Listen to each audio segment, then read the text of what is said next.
우리가 결혼 생활을 하는데요, 결혼 생활의 위기가 찾아올 때가 있습니다. 여러분, 결혼 생활의 위기 언제 어떻게 찾아올까요? 배우자 외에 다른 남자가 보이고 다른 여자가 보이기 시작하면 위기가 찾아온 것입니다. 그러나 오직 나의 남편, 나의 아내만 보인다. 자, 그러면 서로 간의 신뢰가, 믿음이 견고해지고 또 그 가정은 든든해지는 줄로 믿습니다. 신앙생활도 마찬가지입니다. 우리가 건강한 신앙생활을 하자면 자, 이분 한 분만 보여야 됩니다. 자, 그분이 누구일까요? 예수 그리스도. 오직 주님만 보여야 합니다. 자, 그런데 우리의 관심과 시선이 주님을 떠나서 세상 많은 것에 분산될 때 우리의 믿음은 흔들리게 되고요, 우리의 삶은 요동치게 됩니다. 자, 그런데 오늘 본문에 보니까 36절에 오직 예수만 보이더라 했습니다. 할렐루야. 오직 예수만 보이더라. 자, 이것이 오늘 여러분의 신앙 고백이 되기를 축복합니다. 이것이 나의 간증이요, 이것이 나의 찬송일세. 나 사는 동안 끊임없이 구주를 찬송하리로다. 다 같이요. 주 안의 기쁨 누림으로, 주 안의 기쁨 누림으로 마음의 풍랑이 잔잔하니 세상과 나는 간 곳 없고 구속한 주만 보이도다. 할렐루야. 세상과 나는 간 곳 없고 오직 예수만, 구속한 주님만 보이도다. 할렐루야. 이것이 나의 간증, 이것이 나의 찬송일세. 찬송 그대로, 고백한 그대로 오직 예수만 보이시는 여러분의 신앙생활이 되시기를 바랍니다. 자, 오늘 본문 통해서 우리가 바라봐야 하는, 우리가 정말 보아야 하는 그 예수, 자, 그분은 누구일까 하는 질문을 가지고 함께 은혜를 나누길 원합니다. 먼저는 자, 기도하시는 예수가 보입니다. 기도하시는 예수를 바라봐야 된다. 함께 따라합시다. 기도하시는 예수. 기도하시는 예수. 자, 예수님이 기도를 하셨습니다. 하나님이신 그분이 기도를 하셨어요. 여러분, 예수님 우리에게 기도를 가르쳐 주셨습니다. 하루는 제자들이 예수님께 와서 예수님, 우리에게 기도를 좀 가르쳐 주세요. 어떻게 기도해야 합니까? 그때 제자들에게 너희는 기도할 때 이렇게 기도하라 하시면서 기도의 정석을 가르쳐 주셨습니다. 그것을 이름하여 우리가 무엇이라 부르죠? 주기도문이라죠. 주기도문. 주님께서 가르쳐 주신 기도문이다라고 하는 거예요. 자, 그 내용이 어떻습니까? 먼저는 무엇을 구합니까? 하나님의 것을 구하고, 그리고 나서 나의 것, 우리의 것을 구하죠. 하늘에 계신 우리 아버지, 아버지의 이름을 거룩하게 하시며 아버지의 나라가 오게 하시며 아버지의 뜻이 하늘에서와 같이 이 땅에서도 이루어지게 하소서. 그 다음에 이제 우리 것을 구합니다. 오늘 우리에게 일용할 양식을 주시고 하면서 나의 것을 구하죠. 자, 이것이 기도의 내용의 정석입니다. 하나님의 것 먼저, 그리고 나의 것을 구합니다. 자, 그런데 예수님께서는 기도의 내용만 가르쳐 주신 것이 아니라 친히 그 기도의 본을 보여주셨어요. 오늘 본문 포함한 누가복음 9장만 보더라도요, 기도하시는 예수를 곳곳에서 볼 수가 있습니다. 여러분, 앞선 16절 말씀 보십시다. 16절 같이 읽습니다.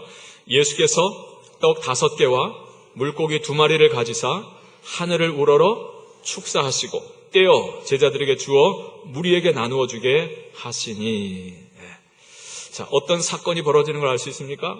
오병이어의 기적 사건이죠. 자, 그런데 그 시작의 이야기입니다. 예수님께서 한 소년의 그 작은 도시락, 보리떡 5개, 물고기 2마리, 자, 그것을 가지사 하늘을 우러러 축사하시고 그랬어요.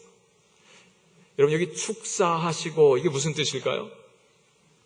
자, 공동 번역에 보면 하늘을 우러러 감사의 기도를 드리시고 그랬어요. 이 축사한다라고 하는 것은요, 감사 기도를 말하는 거예요. 작은 도시락 하나, 오병이어 가지고 하나님 앞에 감사의 기도를 드렸더니요, 그것으로 장정만 5,000명을 먹이고도 12광주리를 남게 하는 기적 사건을 주님께서 보이셨습니다. 자, 기도하시는 예수님을 주님께서 보여주셨어요. 자, 그리고 이어지는 18절 말씀입니다. 18절. 자, 18절 같이 읽습니다. 예수께서 따로 기도하실 때에 제자들이 주와 함께 있더니 물어 이르시되 무리가 나를 누구라고 하느냐. 아멘. 자, 그 사건 뒤에 예수님께서 또 뭐 하셨다 그래요? 기도하셨다는 거예요. 또 기도하셨습니다. 오병이어의 기적 사건 뒤에 예수님은 또 기도하셨어요. 자, 기도하시고 나서 제자들에게 물으셨습니다. 사람들이 나를 누구라고 하느냐? 자, 그리고 예수님 제자들에게 또 물으세요. 너희는 나를 누구라 하느냐? 그때 베드로가 고백하죠. 주는 그리스도시며 하나님의 아들이십니다. 마요나시모나 네가 참 복이 있도다 칭찬하시고서요.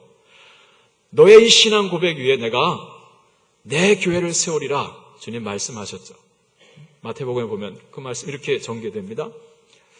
자, 그리고서 예수님께서 당신의 죽으심을 이야기합니다. 자, 그러나 너희가 그리스도라 고백한 나, 이 인자는 사람들의 손에 넘겨져서 죽임을 당할 것이고, 그러나 사흘 만에 다시 살아날 것이다. 아무든지 나를 따라오려거든 자기를 부인하고 자기 십자가를 질 것이다. 주님 말씀하셨어요. 자, 근데 그 대화를 나누시기 전에, 당신의 죽으심을 이야기하기 전에 먼저 예수님께서 뭘 하셨다고요? 따로 기도하셨다라고 하는, 기도하셨다. 여러분, 여기서 무엇을 우리가 볼 수 있습니까? 예수님은요, 특별한 일이 없으면 항상 뭐 하셨다는 걸 알 수 있어요? 기도하셨다는 거죠. 오병이어의 기적 사건, 또 이어지는 이 예수님과 제자들과의 대화, 그 사이에 예수님은 또 기도하시는, 기도가 일상이셨습니다. 늘 거기 가면 주님을 만날 수 있어요. 거기가 어딜까요? 기도하시는 자리죠. 기도하시는 자리. 자, 그로부터 8일쯤 지났을 때, 오늘 본문의 이야기가 전개되는 거예요. 자, 그로부터 8일쯤 지났을 때, 자, 28절 말씀, 자, 같이 함께 읽겠습니다. 이 말씀을 하신 후 8일쯤 되어 예수께서 베드로와 요한과 야고보를 데리고 기도하시러 산에 올라가사. 아멘. 자, 예수님께서 또 산에 올라가셨다. 그래요. 이번엔 누구를 데리고 갔어요?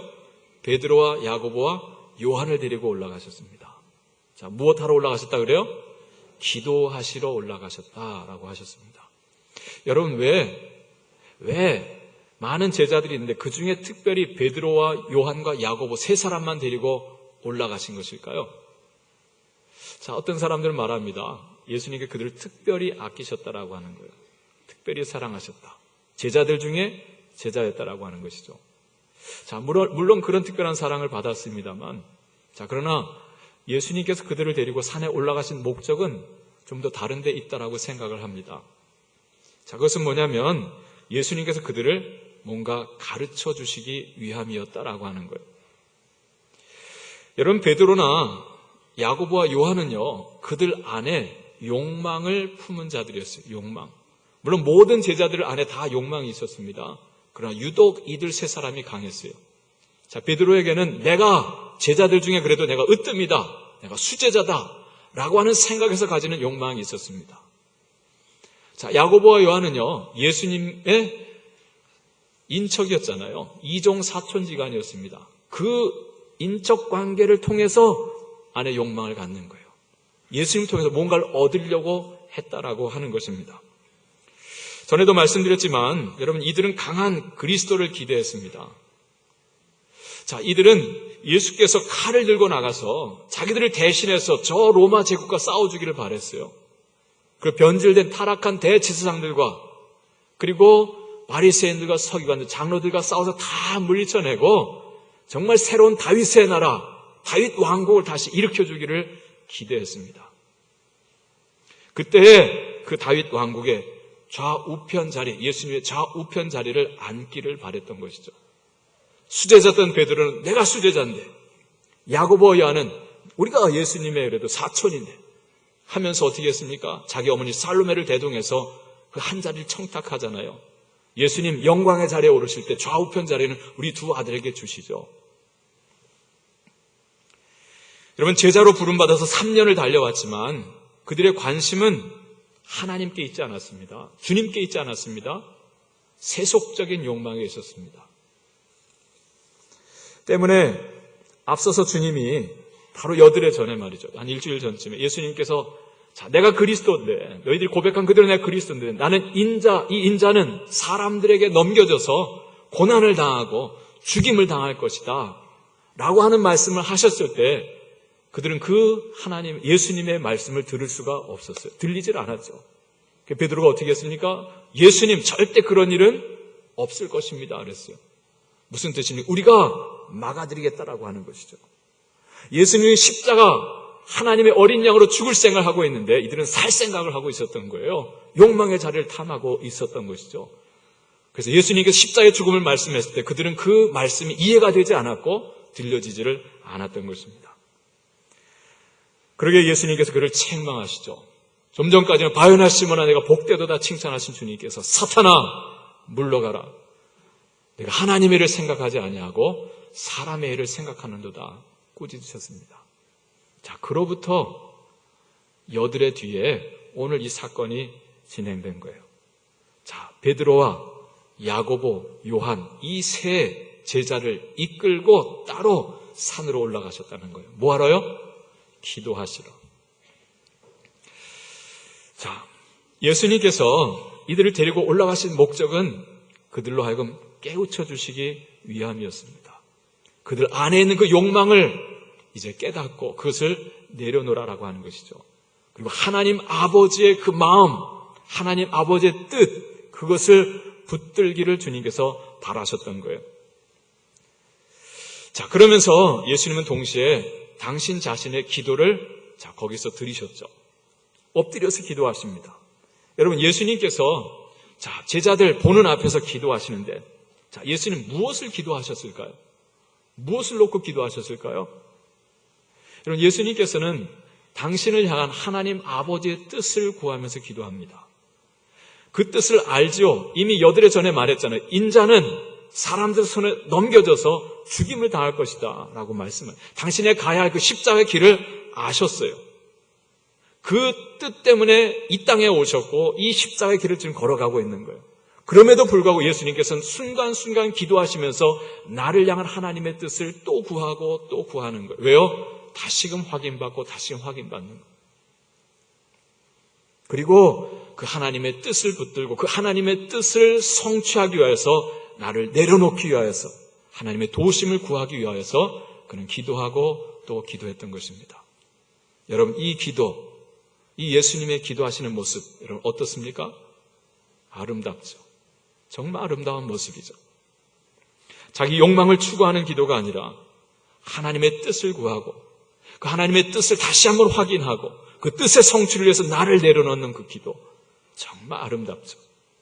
자, 그 예수님의 그 아름다움을 오늘 어떻게 묘사되고 있습니까? 묘사하고 있습니다. 29절 말씀 같이 읽겠습니다. 시작. 기도하실 때에 용모가 변화되고 그곳이 휘어져 광채가 나더라. 할렐루야. 여러분, 이것이 바로 예수님의 기도하시는 모습이셨어요. 하나님의 뜻을 구하면서 내 모든 욕망을 내려놓고 하나님 그 뜻을 성취하실 기도할 때, 그의 용모가 변화되고 그곳은 휘어져 광채가 나더라. 동일한 내용을 다루고 있는 마태복음 17장에 보면은요, 이렇게 표현했습니다. 그 얼굴이 해같이 빛나며 그랬어요. 예수님의 기도하신 그 얼굴이요, 해같이 빛났다. 그리고 그 옷은 빛과 같이 휘어졌더라 그랬습니다. 여러분, 이것이 바로 예수님의 기도였어요. 하나님의 뜻을 구하고 다시 그 뜻을 확인하고 그 뜻의 성취를 위해서 나를 내려놓는 그 주님의 기도, 이와 같이 빛이 나고 아름다웠습니다. 자, 반면 그 시간 제자들은 여러분 어떠했습니까? 자, 예수님께 따로 데리고 올라가셨던 그 세 제자 베드로와 요한과 야고보, 자, 그들은 무엇을 하고 있습니까? 자고 있습니다. 깊이 졸았다 그랬어요. 자, 32절 말씀이죠. 베드로와 및 함께 있는 자들이 곧 요한과 야고보죠. 그들이 깊이 졸다가 그랬어요. 예수님은 열심히 씨름하며 기도하시는데 좀 같이 기도하기를 바랬던 베드로와 야고보, 요한 기도하지 못하고 졸고 있습니다. 자고 있습니다. 여러분, 예수님이라고 피곤하지 않으셨을까요? 누구보다도 예수님이 더 피곤하셨을 거예요. 그러나 하나님의 뜻을 구하는 예수님은 피곤하지만 무릅쓰고서 하나님 앞에 엎드립니다. 자, 그러나 주님을 따른다 하지만 여전히 자기 욕망 가운데 있었던 제자들은 기도하지를 못합니다. 기도해야 될 필요성도 별로 못 느낍니다. 기도하자라고 해서 기도하기는 하는데 오래 가질 못해요. 금세 졸음이 몰려 잡니다. 사랑하는 교회 여러분, 오늘 여러분의 기도는 어떻습니까? 예수님의 기도입니까? 아니면 베드로와 요한과 야고보의 기도입니까? 하나님의 뜻을 구하면서 그 하나님의 뜻의 성취를 위해서 나를 내려놓는 정말 빛이 나는 그 아름다운 기도를 드리고 있습니까? 아니면 내 욕망의 성취를 위해서 하나님을 조종하는 그 기도를 오늘도 드리고 있습니까? 오늘 본문 속에서 우리가 보아야 할 예수는 어떤 예수일까요? 오늘 본문에 베드로와 야고보와 요한이 보았어야 할 예수는 어떤 예수일까요? 기도하시는 예수입니다. 나를 내려놓고 하나님의 뜻을 붙드시는 그 기도. 이 기도가 오늘 여러분의 기도가 되시기를 주님의 이름으로 축복합니다. 자, 두 번째로 우리가 보아야 될 예수는 별세하실 예수입니다. 함께 따라서 별세하실 예수. 별세하실 예수. 30절, 31절 말씀 같이 읽겠습니다. 30절, 31절입니다. 문득 두 사람이 예수와 함께 말하니 이는 모세와 엘리야라. 영광 중에 나타나서 장차 예수께서 예루살렘에서 별세하실 것을 말할세. 아멘. 자, 예수님이 기도하시는데 문득 두 사람이 나타났어요. 그 두 사람이 누구라고요? 하나는 모세요, 다른 하나는 엘리야다 그랬습니다. 자, 이들 두 사람과 예수님이 대화를 나누시는데 모세와 엘리야가 예수님께 무엇을 말합니다. 자, 예수님께 말한 그것이 무엇입니까? 장차 예수께서 예루살렘에 올라가셔서 자, 거기서 뭐 하실 것을요? 별세하실 것을 말할세 그랬어요. 그럼 별세한다는 게 뭐예요? 별세한다는 게 뭐예요? 죽는다는 겁니다. 죽는다는 거. 별세, 세상과 이별하는 게 별세잖아요. 죽음을 뜻하죠. 곧 예수님께서 저 예루살렘에 올라가셔서 죽게 되리라 라고 하는 말씀을 모세와 엘리야가 기도하시는 예수님께 해줬다라고 하는 거예요. 여러분, 이것은요 이미 여드레 전에 예수님께서 다른 제자들에게 하셨던 말씀이잖아요. 22절 말씀입니다. 인자가 많은 고난을 받고 장로들과 대제사장들과 서기관들에게 버림받아 죽임을 당하고 그랬어요. 자, 당신이 알고 있고 당신이 말했던 그것, 오늘 모세와 엘리야가 다시금 예수님에게 말씀해주고 있는 거예요. 장차 예루살렘에서 죽임을 당할 것이다. 별세하실 것이다. 자, 여기 모세와 엘리야, 이들 두 사람은 누구입니까? 신학적으로 보면요, 이 모세와 엘리야는요, 구약 성경을 대표하는 두 사람입니다. 모세는 율법을 대표하고요, 엘리야는 선지서를 대표합니다. 자, 모세가 오경을 썼잖아요. 창세기, 출애굽기, 레위기, 민수기, 신명기. 이 모세오경을 율법이라고 합니다. 율법서. 율법을 대표하는 자 모세. 그리고 엘리야는 선지자 중에 선지자였잖아요. 이사야, 예레미야, 에스겔, 다니엘로 이어서 마지막 말라기까지 17개의 그 선지서를 대표하는 자가 엘리야입니다. 자, 그런데 이들 두 사람, 구약 성경 전체를 대표하는 이 모세와 엘리야가 지금 예수님에게 무엇을 말씀한다고요? 장차 예수께서는 저 예루살렘에 올라가셔서 별세하실 것이다라고 하는, 죽을 것이다라고 하는 것입니다. 여러분, 무슨 뜻을 담고 있을까요? 여러분, 예수가 바로 그 구약 성경 곳곳에 예언되어 있는 바로 그 그리스도다라고 하는 사실을 말씀해 주고 있는 거예요. 여러분, 구약의 율법과 선지서에는요, 하나님께서 죄인된 우리를 구원하시기 위해서 그 죄를 짊어지고 죽으실 그리스도, 고난의 종 메시아를 곳곳에서 약속해주고 있습니다. 이걸 우리가 예언이라고 그러죠. 또는 예표로 증거해 주는 것도 있습니다. 이 예언과 예표. 자, 그런데 그 말씀의 성취로 그리스도가 오셨고 그 그리스도가 예수고 그 예수가 장차 예루살렘에서 죽게 되리라 라고 하는 말씀을 해주었다라고 하는 거예요. 자, 그렇다 한다면 여러분, 율법 중에 있는 예수 그리스도의 죽으심, 예수 그리스도 통한 우리의 구원, 이 복음 어디에 담겨 있죠? 여러분, 제일 먼저 나오는 것이 창세기 3장 15절입니다. 이걸 원복음이라고 합니다. 원복음, 복음의 시초라는 거예요. 자, 거기 이렇게 기록되어 있으면 내가 너로 여자와 원수가 되게 하고 내 후손도 여자의 후손과 원수가 되게 하리니 여자의 후손은 내 머리를 상하게 할 것이요 너는 그의 발꿈치를 상하게 할 것이다. 이 말씀 누가 누구에게 해주신 거죠? 하나님께서 뱀에게 하신 심판의 말씀입니다. 아담과 하와가 선악과를 범했죠. 그래서 에덴동에서 추방당합니다. 하나님께서 아담도 꾸짖으시고 하와도 꾸짖으시는데 마지막 뱀을 꾸짖으실 때 하나님께서 이 말씀을 하셨던 거예요. 내가 뱀 너로 하여금 여자와 원수가 되게 하겠고 너의 후손도 여자의 후손과 원수가 되게 하리니 여자의 후손은 내 머리를 상하게 할 것이고 너는 그의 발 뒤꿈치를 물 것이다. 여러분, 여기 너는 뱀, 사탄입니다. 그럼 여기 여자의 후손은 누굴까요? 예수 그리스도를 말씀합니다. 장차 마리아를 통해서 태어날 아들 예수 그리스도. 자, 그런데 너는 그의 발 뒤꿈치를 상하게 할 것이다 그랬어요.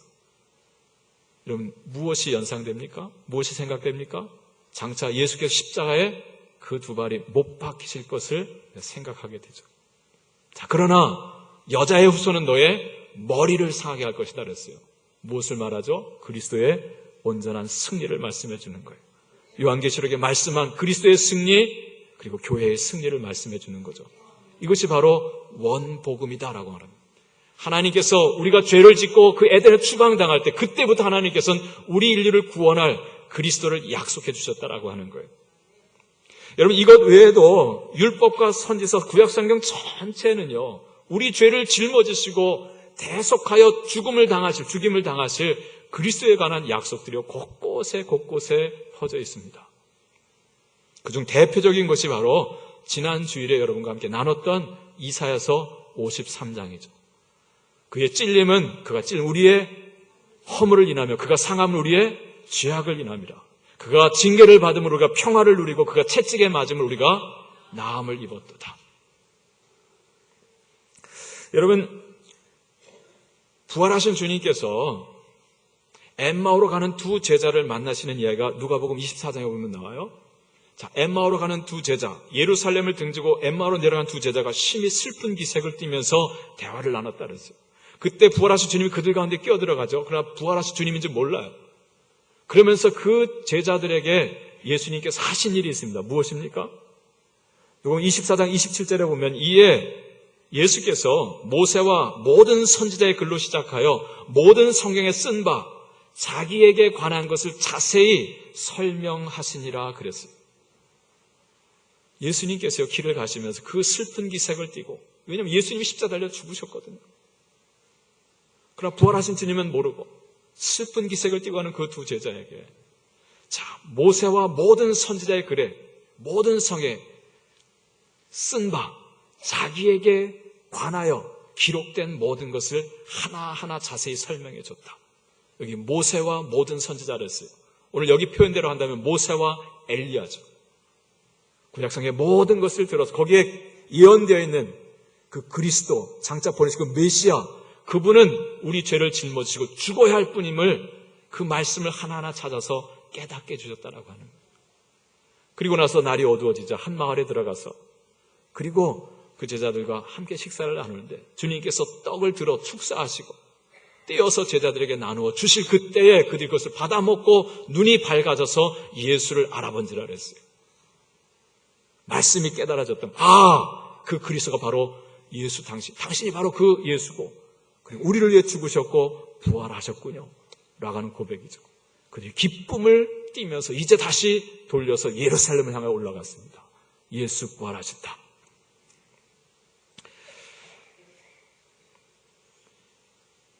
예수님께서는요, 베드로와 야고보와 요한이 그 기도하는 그 자리에서 이 모든 것을 보고 듣고 이것을 깨달아 알기를 바라셨어요.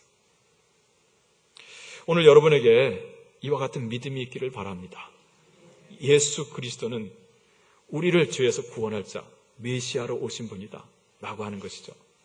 여러분, 조금 더 생각할 것이 있는데요, 이게 별세라고 하는 이 단어입니다. 별세. 자, 별세 하실 것을 말하였다라고 했는데, 이 별세 하실 것, 여기에 해당되는 헬라어 단어가요, 뭐냐면 엑소더스입니다. 엑소더스. 함께 따라해볼까요? 엑소더스. 엑소더스. 이런 말 들어보셨어요? 어디서 들어보셨습니까?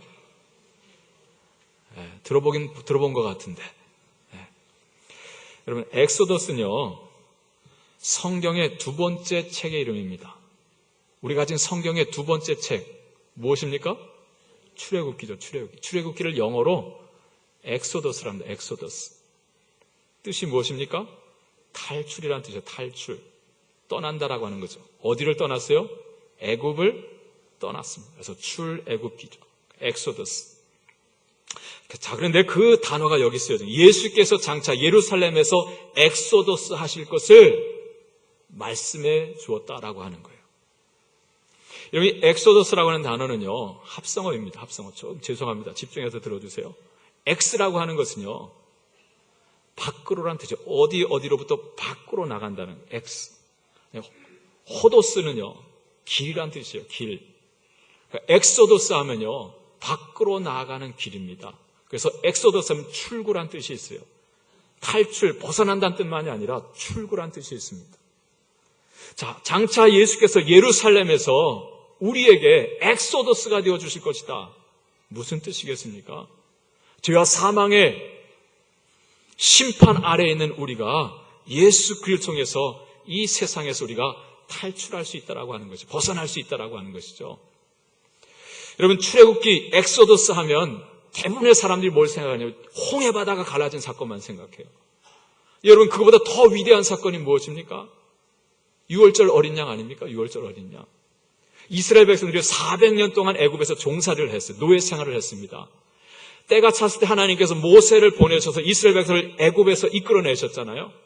그때 모세가 그 백성들이 무엇을 말합니까? 자, 오늘 이 밤에 하나님께서 애굽을 치실 것입니다.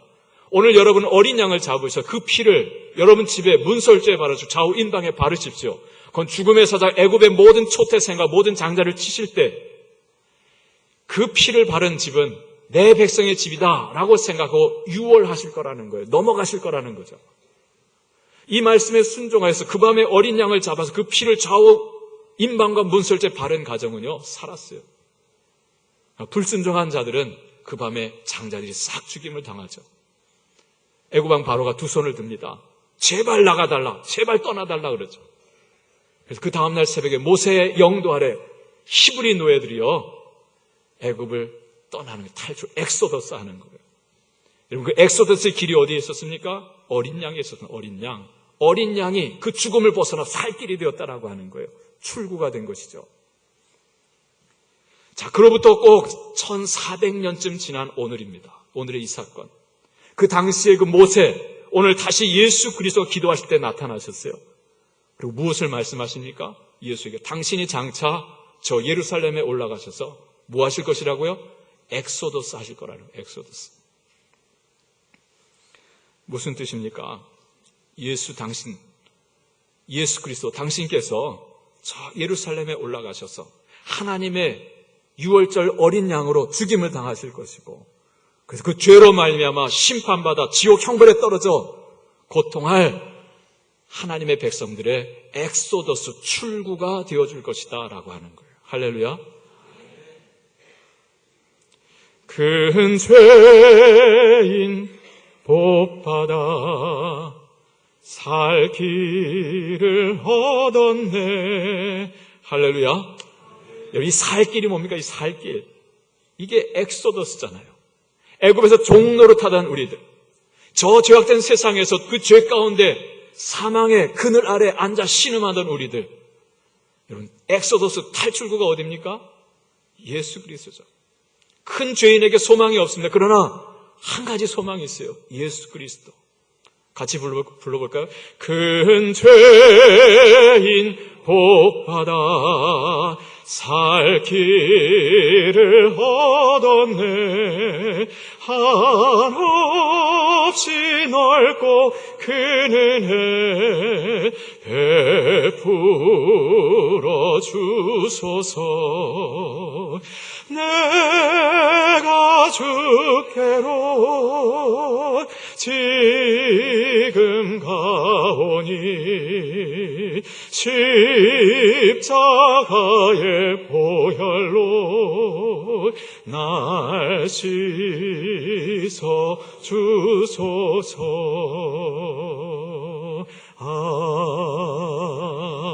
아멘. 여러분, 우리가 정말 큰 죄인입니다. 하나님 아버지를 잊고 살았잖아요. 내 마음대로 살았잖아요. 우리에게 소망이 없습니다. 근데 살 길이 하나 있다는 거예요. 살 길. 엑소더스. 웨이 아웃. 밖으로 나가는 길이죠. 그 길이 누군데요? 예수라는 거예요. 예수 그리스도 당신께서 장차 저 예루살렘에서 엑소더스가 되어주실 것이다 라고 하는 거예요.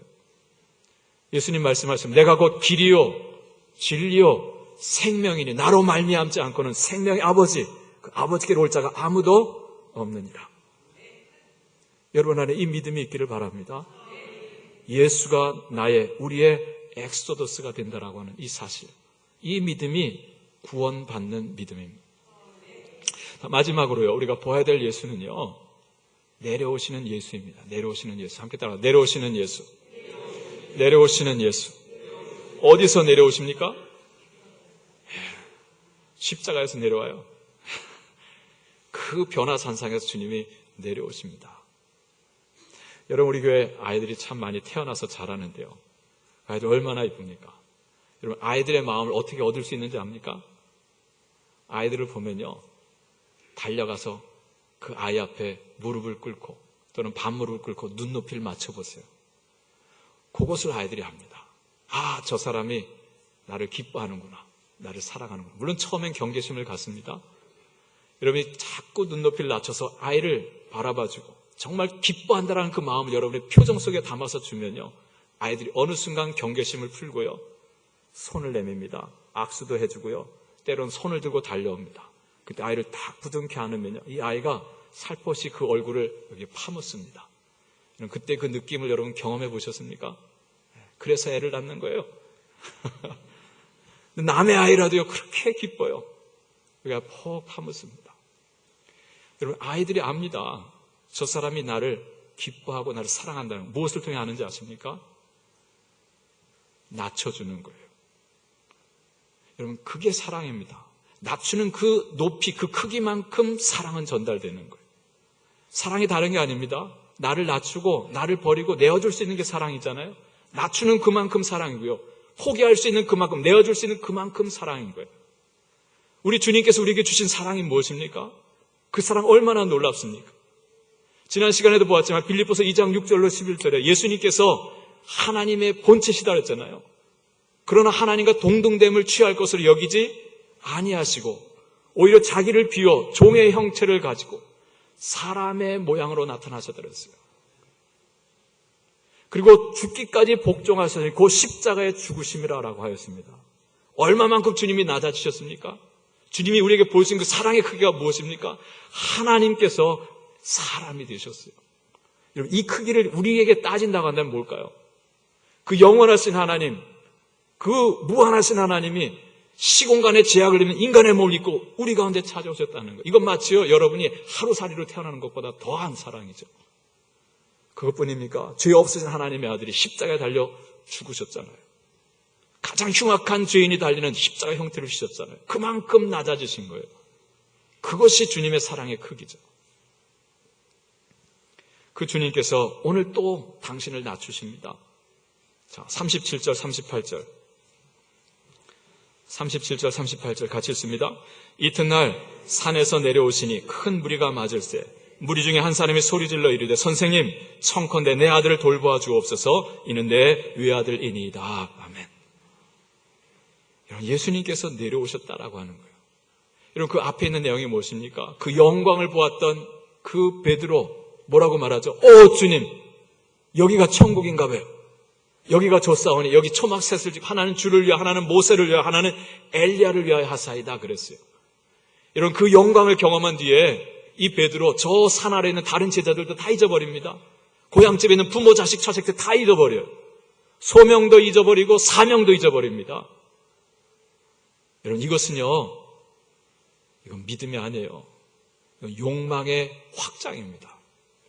베드로는 지금도 칼을 품고서 저 세상 다윗의 나라를 일으켜서 한 자리를 차지할 생각을 했던 사람이에요.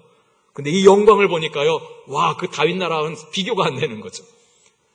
나 여기서 한 자리 하랍니다. 여러분, 욕망이 극대화된 것뿐입니다.